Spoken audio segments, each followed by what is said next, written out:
40 years industry. ప్రధానమంత్రి నరేంద్ర మోడీ కంటే senior politician ని కేంద్రంలో చక్రం తిప్పా అని చెప్పుకునే బాబోరిలో రాబోయే ఎన్నికల్లోనూ టీడీపీ అధికారంలోకి రాదు అనే భయం బెంగా పట్టుకున్నాయా అంటే అవుననే సమాధానం వస్తోంది. అందుకు ఈ పరిణామాలు కనపడుతున్నాయి. వివిధ సంక్షేమ అభివృద్ధి కార్యక్రమాల అమలుతో రాష్ట్రంలో బలమైన శక్తిగా ఉన్న వైఎస్ఆర్సీపీ గెలుపు ఖాయమని సర్వేలు స్పష్టం చేయడంతో గత్యంతరం లేక ఒకనాడు బీహారీ దొంగ అంటూ తోలనాడిన ప్రశాంత్ కిషోర్ ని జర సాయం చేయాలంటూ వేడుకోవటం ఆయనలో నెలకొన్న అభద్రతకు నిదర్శనమని అంటున్నారు.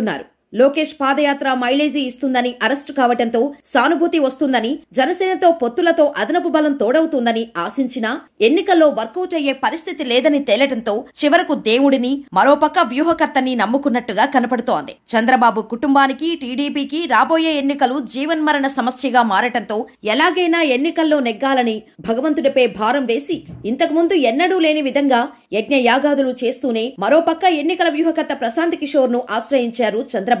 వాస్తవానికి గత ఎన్నికల సమయంలో ప్రశాంత్ కిషోర్ పై చంద్రబాబు తీవ్ర స్థాయిలో విమర్శలు చేసిన సంగతి అందరికీ తెలిసిందే. దీంతో ఆయన చంద్రబాబుపై గుర్రుగా ఉన్నారని సమాచారం. అయితే గతంలో తాను చేసిన వ్యాఖ్యలను పట్టించుకోవద్దని, స్ట్రాటజిస్టుగా పనిచేయకపోయినా పర్వాలేదు కానీ కనీసం మాట్లాడేందుకు రావాలని పదే పదే వేడుకుంటే పీకే అంగీకరించారట. దీంతో ప్రశాంత్ కిషోర్ ను నారా లోకేష్ ప్రత్యేక విమానంలో ఏపీకి తీసుకువచ్చి తండ్రితో సమావేశం ఏర్పాటు చేయించారట.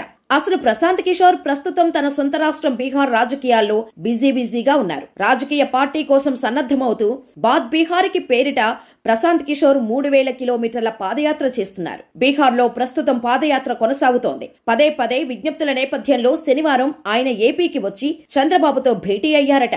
మరోపక్క ప్రశాంత్ కిషోర్ సృష్టించిన ఐపాక్ రాష్ట్రంలో వైసీఆర్సీపీకి పనిచేస్తూనే ఉంది. 2019 ఎన్నికల్లో ప్రశాంత్ కిషోర్ నేతృత్వంలోని ఐపాక్ వైసీపీ గెలుపునకు పనిచేసింది. ఆ తర్వాత ఐపాక్ నుండి ప్రశాంత్ కిషోర్ తప్పుకోగా ఆ సంస్థ స్వతంత్రంగా వైసీపీ కోసం పనిచేస్తూనే ఉంది.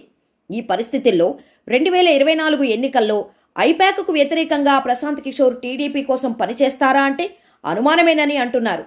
ఇప్పటికే టీడీపీకి వ్యూహకర్తగా గతంలో ప్రశాంత్ కిషోర్ టీంలో పనిచేసిన రాబిన్ శర్మ వ్యూహకర్తగా పనిచేస్తుండగా, కర్ణాటక, తెలంగాణలో కాంగ్రెస్ గెలుపునకు వ్యూహకర్తగా పనిచేసిన సునీల్ కనుగోలు కోసం లోకేష్ ప్రయత్నించారని, ఒక వరలో 2 కత్తులు ఇమ్మడవు అన్నట్టుగా రాబిన్ శర్మ, సునీల్ కనుగోలు మధ్య సమన్వయం కుదరక సునీల్ కనుగోలు వెళ్లిపోయారని టాక్ నడుస్తోంది. ఇప్పుడు పీకేలో చర్చలు జరపడంతో రాబిన్ శర్మ మనస్తాపానికి గురయ్యారని అంటున్నారు. సీఎం వైఎస్ జగన్మోహన్ రెడ్డి నేతృత్వంలోని వైఎస్ఆర్ పార్టీ కేవలం ఐపాక్ మీదనే ఆధారపడకుండా సొంత సర్వేలు, క్షేత్రస్థాయి పార్టీ యంత్రాంగంతో ముందుకు వెళుతున్నారు.